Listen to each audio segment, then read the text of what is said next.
Meilleurs vœux à nos amis des médias et merci d'être présent à cette première activité diplomatique formelle de l'année. Et c'est de bon augure que cette inauguration de l'année diplomatique se fasse à travers cette visite du haut représentant de l'Union européenne pour la politique extérieure et de défense, mon ami Josep Borrell. Première activité diplomatique formelle de nos deux. Et je pense que c'est une activité qui vient à point nommé renforcer la pertinence de cette relation.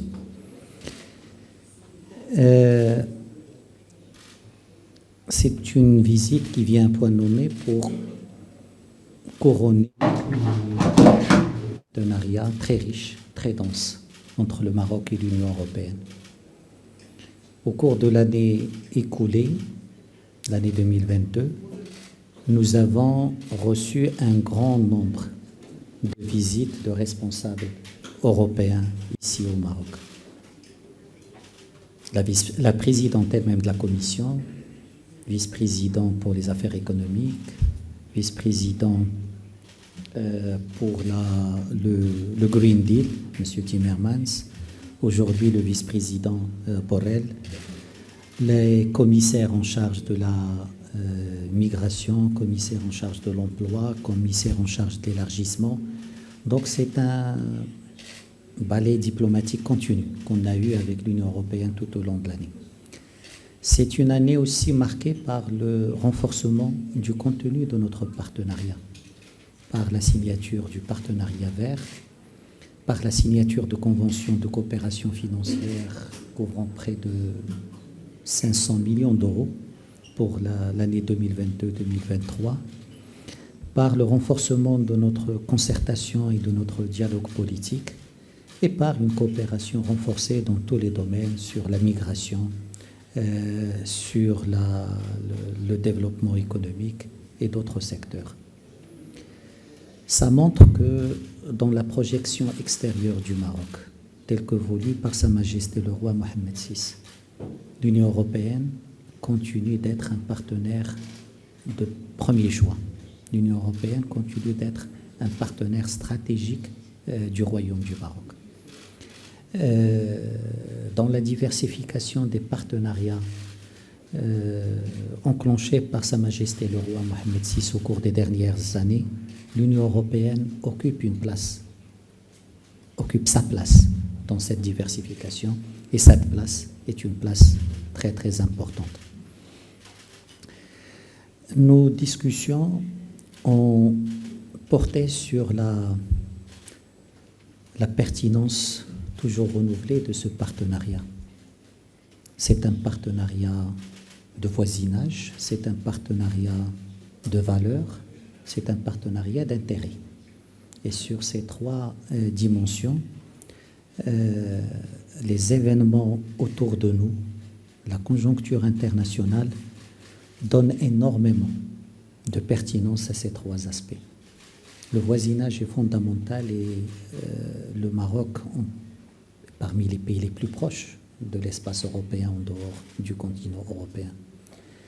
Et ce voisinage nous donne beaucoup d'opportunités de coopération, nous met face à des défis communs que nous devons gérer ensemble.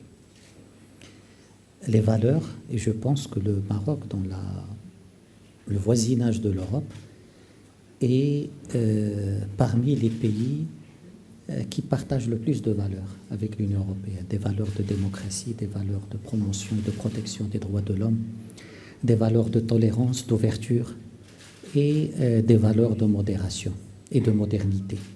Et ces valeurs sont aujourd'hui encore plus pertinentes que par le passé dans ce contexte assez difficile. Une pertinence aussi par rapport à des intérêts, et le Maroc et l'Union européenne ont des intérêts convergents dans beaucoup de domaines. Et ce qui donne la force à ce partenariat, c'est cette convergence aussi dans le contenu du nouveau modèle de développement validé par Sa Majesté le roi Mohamed VI, et le programme de partenariat avec l'Union européenne. Cette convergence entre les priorités marocaines nationales et les priorités européennes rend plus facile le développement et la déclinaison de ce partenariat dans des programmes et des projets concrets. Le partenariat nécessite d'être nourri, enrichi. Et nos discussions aujourd'hui nous ont permis d'identifier beaucoup de pistes pour nourrir ce partenariat. Nous allons programmer l'année prochaine un conseil d'association Maroc-Union européenne avec peut-être des formules encore plus renforcées et plus imaginatives. Nous allons renforcer notre dialogue politique à tous les niveaux, là aussi en cherchant des formules innovatives, des formules plus avant-gardistes dans leur contenu et dans leur format. Nous allons explorer la possibilité de renforcer ce partenariat par un partenariat sécuritaire encore plus avancé, par un partenariat stratégique aussi. Nous pouvons faire beaucoup de triangulation entre le Maroc, l'Union européenne et l'Afrique, entre le Maroc, l'Union européenne et des pays du Moyen-Orient. Et nous allons travailler pour concrétiser le partenariat vert qui a été signé l'année dernière, pour finaliser et avancer sur le partenariat numérique, mais aussi sur d'autres projets, le partenariat sur l'éducation et la formation, tous les domaines qui sont au cœur de cette relation entre le Maroc et l'Union européenne. Et je pense avec mon ami José Borrell, on est d'accord pour que ça ne soit pas que des slogans, ça ne soit pas que des titres, ça ne soit pas que des lignes ajoutées dans les cartes de visite, que ça soit décliné en projets tangibles et en résultats concrets. Et c'est ce que nous devons pouvoir faire au cours de cette année. C'est un partenariat aussi qui doit être nourri, mais qui doit être protégé. Et le partenariat entre le Maroc et l'Union européenne est un partenariat qui fait face à des attaques. Et la position du Maroc a toujours été que c'est un partenariat qui doit être protégé des deux côtés, que c'est un partenariat qui ne peut pas ne pas être immunisé, ne pas être protégé.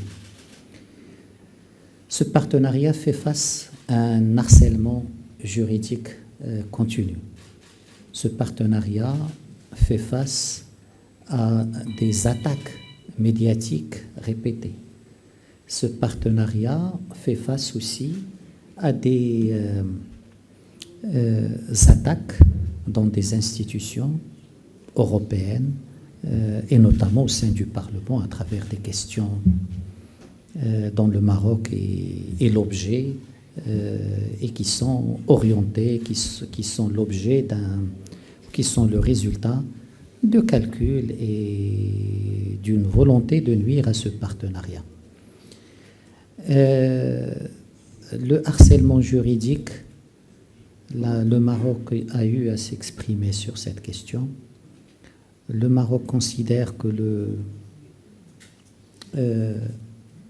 au plus haut niveau, et Sa Majesté le Roi l'a souligné dans le dernier discours du trône, le Sahara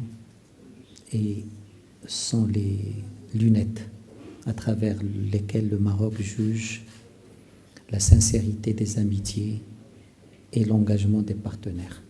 Et ça sera le credo à travers lequel le Maroc continuera à gérer ses relations avec ce partenaire. Le harcèlement ou les attaques médiatiques multiples qui émanent, nous pensons, de personnes, de structures, de milieux, dérangés par ce Maroc qui se développe, ce Maroc qui renforce son protagonisme, et ce Maroc qui se projette sans complexe dans son environnement géopolitique proche, africain, arabe, méditerranéen.